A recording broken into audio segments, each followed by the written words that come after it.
Hello everyone, welcome back and happy Monday. Today is where I tell your ghost stories that you send in to me right here in this email address. Ghost stories, alien stories, people stories, because people are scary too, am I right? So I'm cheating a little bit today. I've already kind of half done my eyes for another video, but I want to carry on with this look and finish it up and create a whole look. Yes, so today's theme, let me think. For those of you who don't usually know, I usually think of a theme and a way to die and create a look around it. Let's think. What's brown? It's brown. So, you know what? I can't really think. Let me know the theme down below. Also, I've been looking for a shirt like this, like a men's Wednesday Addams shirt for such a long time. And I found one and I love it. And it's not just for Halloween. Okay, so let's get into finishing this. I might do my skin while I'm reading the first few stories because it's a little bit easier for me to do it that way. And then during the audio, I'll finish up my eyes. Okay, shall we just start? Our first story today is called My First Meeting with a Ghost. Hello, Robert. First of all, I just want to say I love your channel. You are so calm and relaxing to listen to. Thank you so much. And you have helped me through difficult times with your good sense of humor. Thank you. I appreciate that. I just have to say that I am from Norway, so my English is not that good. I'm sure it's perfect. My first encounter with a ghost was when I was in grade 5 in elementary school. I was going to be home alone for the first time. My mum works in a store and my dad is a firefighter, which means I had to be home alone for a few hours after school. I noticed that every time I went upstairs, it felt like someone was running after me. At first, I didn't think anything of it, but eventually I felt something that reminded me of being poked behind my knee. After a few weeks, when I was home alone while my parents were at work, this happened more and more often, but I tried not to think about it. But that is easier said than done.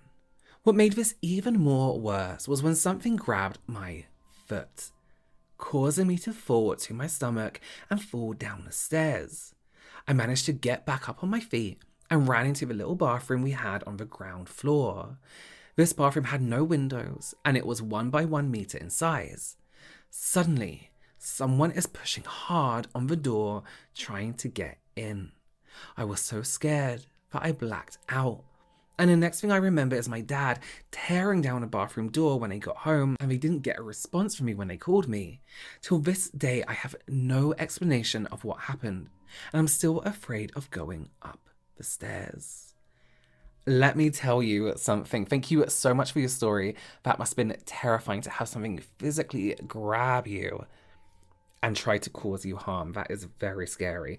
But listen, something about running up the stairs, turning off all the lights at nighttime, running up the stairs, or if you live in like an apartment, turning off all the lights and running into your room. There's something about that feeling of something is waiting and something is going to grab you as you go up the stairs. Or, I think it's something that a lot of us experience in terms of a feeling, but never ended up being grabbed by anything or tripped by something. That is terrifying. Thank you again for sending in your story. And I'm sure, like you, that experience would scar a lot of us for life. Okay, our next story is called A Friend on the Other Side.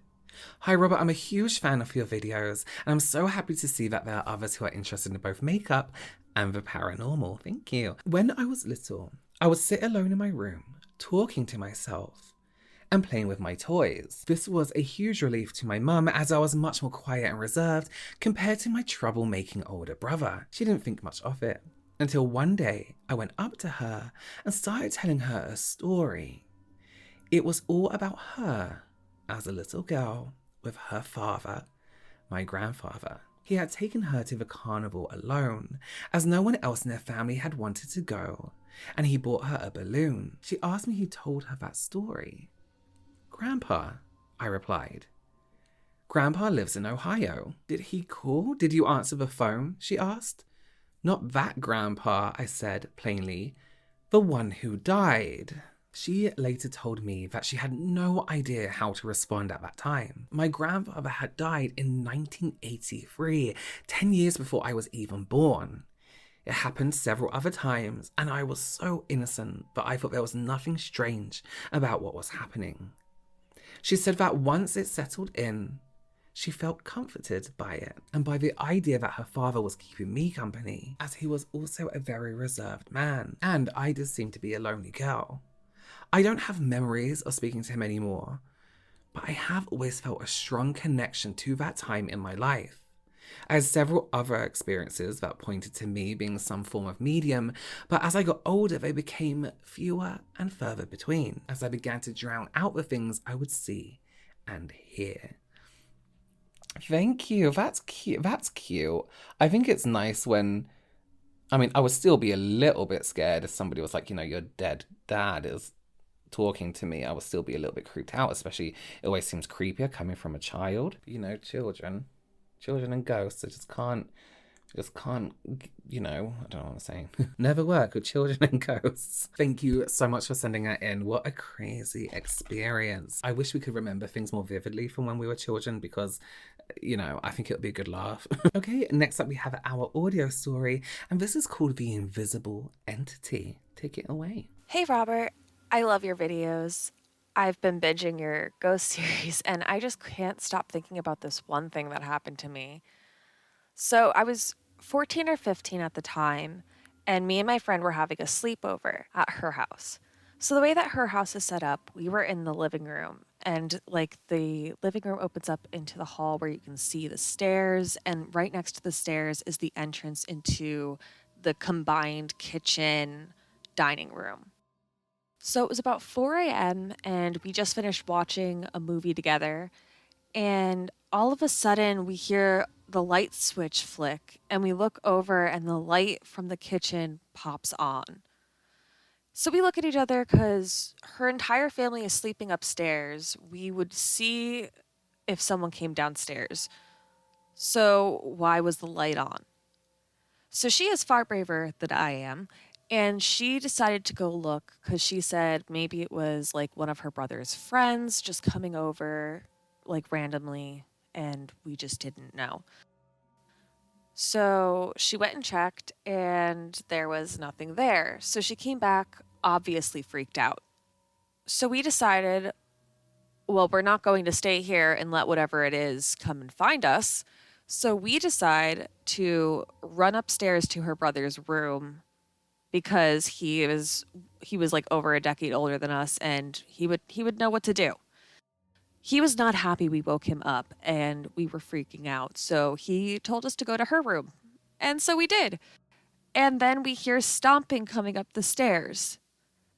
So we freak out again, and we quickly move, like she had like a futon in her room as well as a bed. So we quickly moved her futon in front of the door.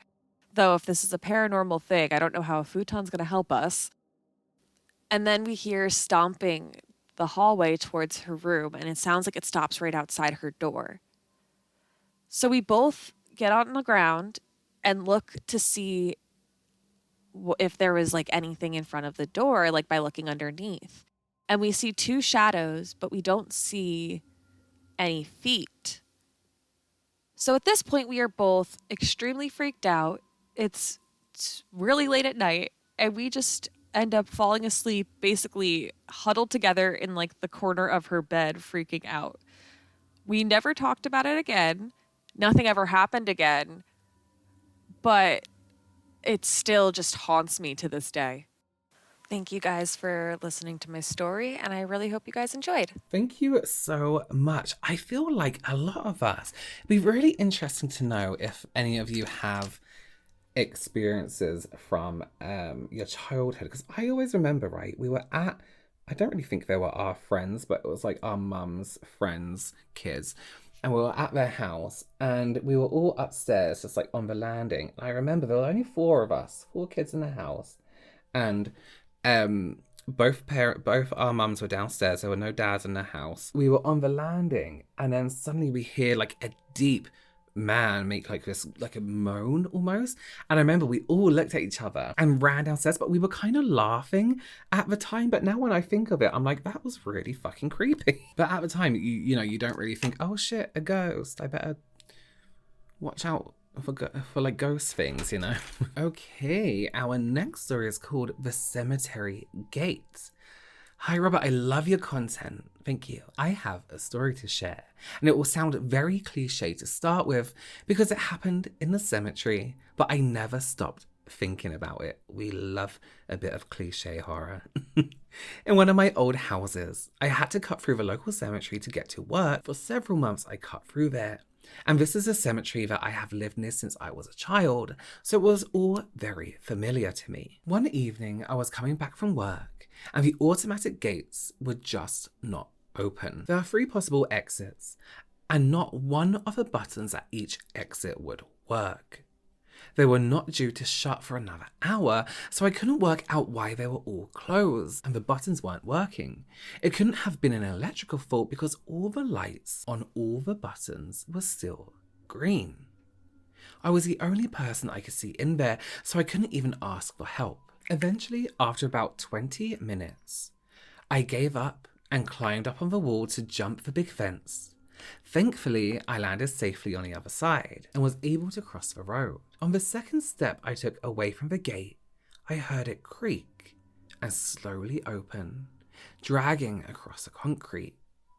There's only one button to open it on the inside, so I knew nobody had pushed it.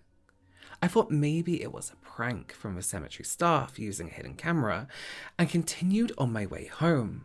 I thought nothing of it until it came to dinner time, where I stood cooking. I thought my partner at the time was behind me because I heard a very clear but sincere and concerned sounding sorry. My partner was asleep upstairs, snoring away. That cemetery gate has never malfunctioned since. Every time I see an iron gate, I get butterflies. Oh. That's kind of cute though. It sounds like someone was apologizing to you for messing with the gates. They're a ghost, but they were saying sorry. But also they would have followed you home just to say sorry, and that's a little bit creepy if you ask me. Okay, this bit always makes me nervous and I don't know why, but now we have some TikToks to look at.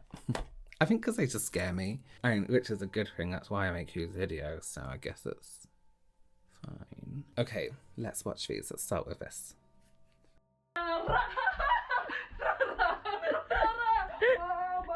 You're fucked. What? What? What